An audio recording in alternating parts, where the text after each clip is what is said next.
Привет! Сегодня, как вы, наверное, догадались по названию, мы будем немножечко заполнять скетчбук. Я за эти каникулы успела заболеть прямо под Новый год, поэтому у меня такой голос, и поэтому я все буду рисовать в кровати с очень плохим светом и трясущимися руками держать камеру, поэтому, в общем, вы предупреждены. Я хотела поговорить на такую тему, что же делать, если разворот в скетчбуке не получается, и здесь вы, наверное, где-то увидите то, с чего я начинала свой разворот. Это...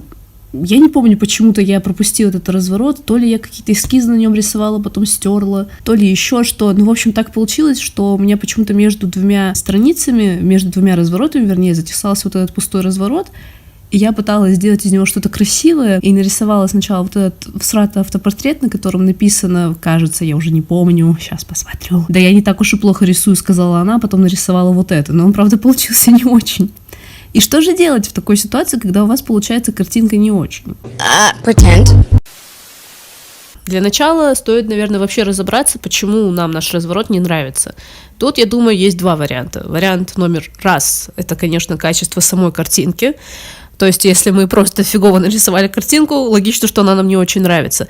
А со вторым вариантом немножечко посложнее, потому что это вообще буквально все остальное. Все остальное — это зачастую цвет, форма и композиция. Под формой я имею в виду общая форма. То есть, если мы говорим про оформление скетчбуков, вот то самое инстаграмное оформление, и я сразу отвечу на вопрос, а зачем вообще этим заниматься, а затем, что хочется. Окей.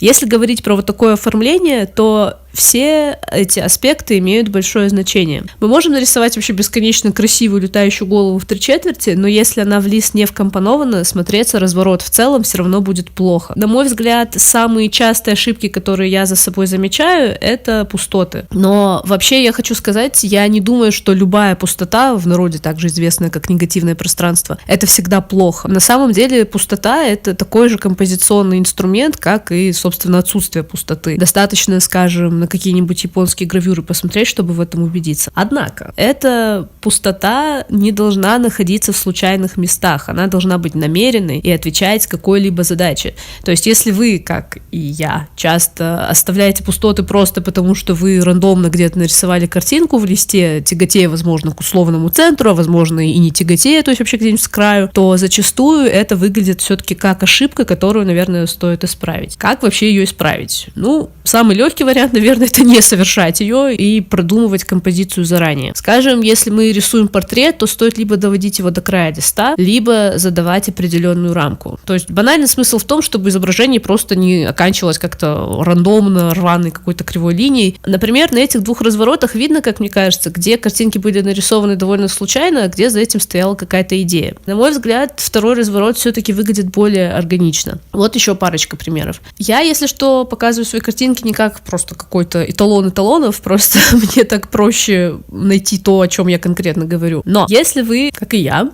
обосрались тем, чтобы предотвратить болезнь, то давайте попытаемся ее вылечить. Можно просто добавить какую-то абстрактную форму, которая заполнит случайно образованное негативное пространство. Я, например, стала рисовать кривенькие такие звездочки, потому что их легко рисовать, а я ленивая. Здесь же можно решить еще одну задачу, кстати, а именно добавить какой-то цвет в разворот. Я обычно рисую такие черно-белые картинки графические, потому что, смотрите, пункт 1, я ленивая, и добавление цвета может как-то это все дело оживить. Ну и, конечно, самый простой способ исправить плохую картинку — это просто нахрен залепить ее другой картинкой. Я тут порылась у себя дома и нашла моего маленького, доброго, старого ободыша. Это мой старый блокнот с зарисовками, где-то с прошлого, по-моему, лета или позапрошлого, я уже не помню. И вот эти зарисовочки изографа мне показались симпатичными, я подумала, а что, добру-то зря пропадать, и решила вот сюда их тоже вклеить. Я не думаю, что есть какие-то прямо правила вклеивания картинок. Обычно я просто руководствуюсь теми же старыми добрыми принципами композиции.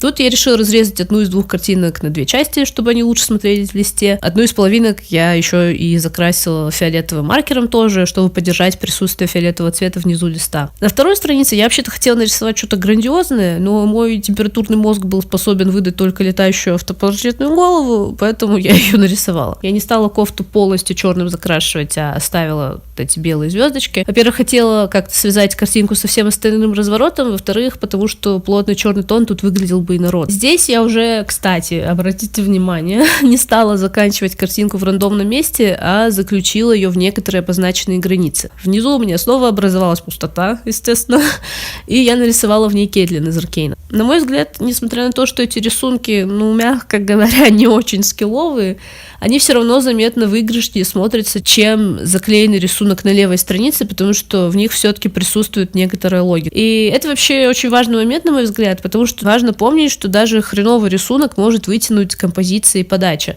При этом эти самые композиции и подачи вообще не должны быть какими-то супер-дупер сложными, просто должна присутствовать логика. Опять-таки, я не думаю, что обязательно планировать все заранее. По-моему, в скетчбуках то и хорошо, что можно просто по ходу дела пробовать всякие приемы. Таким образом, напоминание номер 1 200 000 о том, что оформление — это скорее про композицию, чем про скилл в рисунке, хотя одно другому не мешает, конечно. Дальше я в уголок впендюриваю кусочек другого скетча, потому что мне хотелось поддержать вот эту вот тонкую штриховочку изографом и добавить такой же элемент на другую, на правую сторону. Вообще, мне кажется, разнообразие в текстурах тоже неплохо оживляет разворот. Вот тут у меня есть, получается, плотный черный тон заливкой, серый тон карандашом, вот эта вот зыбковатость такая от изографных штришочков, короче, полный набор. Еще я вырезала звездочку из того же скетча, но ее, наверное, можно было бы и не клеить, а то она вообще на фоне волос Кейтлин как-то теряется, но как бы хрен с ней, пусть будет. Кстати, я не могу сказать, что я вот прям в процессе проигрываю каждый и проговариваю свой каждый шаг. Я просто, когда работаю, делаю, как мне кажется, на глаз, мол, просто вот так будет смотреться лучше. Но на самом деле, если себя поспрашивать и проанализировать, почему я сделала именно вот так, а не иначе, то оказывается, что это нифига не на глаз, а вот так смотрится лучше не просто потому что, а по вполне конкретным причинам. Бонусом тут еще 2 других разворота, потому что я не очень умная и забыла, что спиртовые маркеры имеют свойство проступать на обратной стороне листа. В первом случае я просто подкрасила их сверху по контуру, во втором что-то я совсем заленилась и просто наклеила сверху на страницу лист со старой линогравюрой. Вообще предполагала, что это 4 глаза, но я их наклеила так, что у меня получилось 2 яруса ваджайн, но я считаю, что это скорее преимущество, чем недостаток. Итак, подводя итоги, как же исправить плохой разворот? Во-первых, вдохнуть-выдохнуть. Даже если у вас не получится его исправить, ничего страшного не случится. Кроме самого этого разворота, конечно. Но вообще, если серьезно, не бояться пытаться исправить и нарисовать или вклеить что-то сверху, поверх неудачного рисунка, это так же важно, как умение вовремя остановиться, на мой взгляд. Так что шаг 1 — не бояться. Шаг 2 — уделять внимание композиции и связи внутри разворота. Для этого выстраивать внутреннюю логику, стараться делать вещи не как Бог на душу положит, а все-таки пытаться анализировать свои решения и применять определенную логику. Шаг 3 — рисовать за столом, а не в кровати, потому что шеи и поясница вам еще пригодятся. Все готово, вы восхитительны, разворот прекрасен. И на этом все. Я надеюсь, что было хотя бы немножечко полезно. Всех люблю, всем пока.